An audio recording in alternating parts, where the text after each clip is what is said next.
Je viens de faire une initiative parlementaire, de contrôle parlementaire. Je viens d'adresser une question écrite à 3 membres du gouvernement, à savoir Madame la ministre d'État, ministre de portefeuille, Madame la ministre des Mines et Monsieur le ministre des Finances de la République démocratique du Congo au sujet de la signature par les 3 membres du gouvernement d'un accord de joint venture avec la société Primera.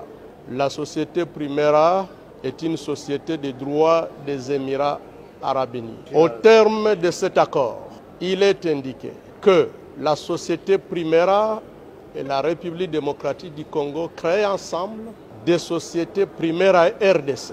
2 sociétés Primera RDC.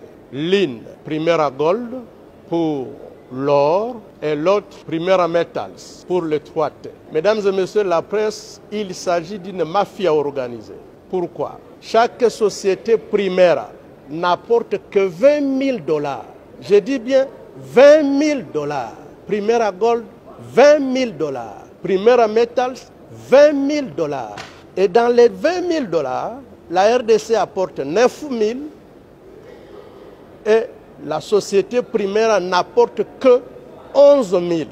Mais à cause des 11 000 $, les 3 membres du gouvernement accordent un monopole pendant 25 ans pour l'or, pour le coltan, pour la cassiterie, pour le cobalt, bref, 3T pendant 25 ans pour toutes les provinces du Nord Kivu, du Sud Kivu et du Maniema. Mesdames et messieurs, c'est inadmissible.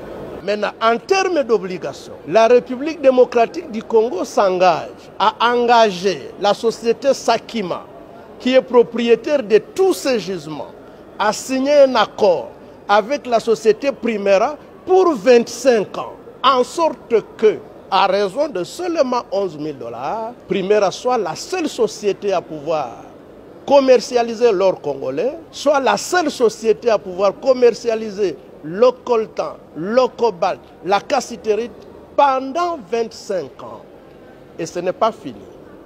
On accorde à la société Primera un régime fiscal privilégié, plusieurs exonérations inédites, et là où elle doit payer au taux de réduction scandaleuse. Rien que pour le coltan, les sociétés congolaises et entités de traitement congolaises payent 12% de la valeur de chaque marchandise, du moins de la cargaison des minéraux, à l'exportation.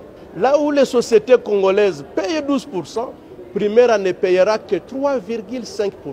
Nous avons calculé uniquement pour le coltan, le trésor congolais paye 80% de ses revenus. Au cours d'un mois, à voir le flux, nous perdrons 500 millions de $ chaque mois pour les 3 provinces et pendant 25 ans. Nous avons donc dit que c'était inadmissible. Nous avons posé la question aux membres du gouvernement concernés parce que, comme vous le savez, le régime conventionnel a été abrogé par le nouveau code minier.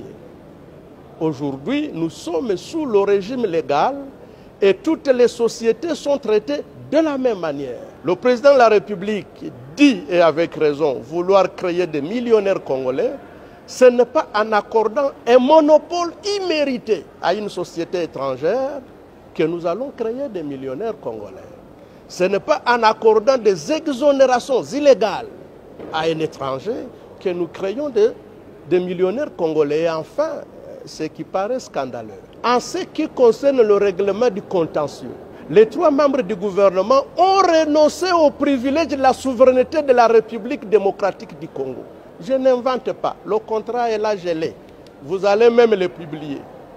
En ce qui concerne le contentieux, les 3 membres du gouvernement mettent à égalité la RDC avec une société privée en disant que, en ce qui concerne le contentieux ou l'exécution des décisions arbitrales ou judiciaires nées de cette convention signée, la République démocratique du Congo n'invoquera pas son droit à la souveraineté, ni des immunités y attachées. Ce qui revient à dire qu'en exécution d'un jugement produit par Primera, nous pouvons nous retrouver avec le palais du peuple saisi. les comptes du trésor public saisis. Le palais de la nation, des immeubles et des symboles de souveraineté ne sont pas protégés. Disons que ce n'est pas normal. Ensuite, comme vous le savez, la société Sakima, à laquelle les 3 membres du gouvernement enjoignent de signer des contrats de joint venture avec la société Primera, cette société a déjà signé des contrats de même nature avec des sociétés de droit congolais, lesquelles sociétés ne sont pas disposées à renoncer à leurs droits. Ils viennent de faire des déclarations.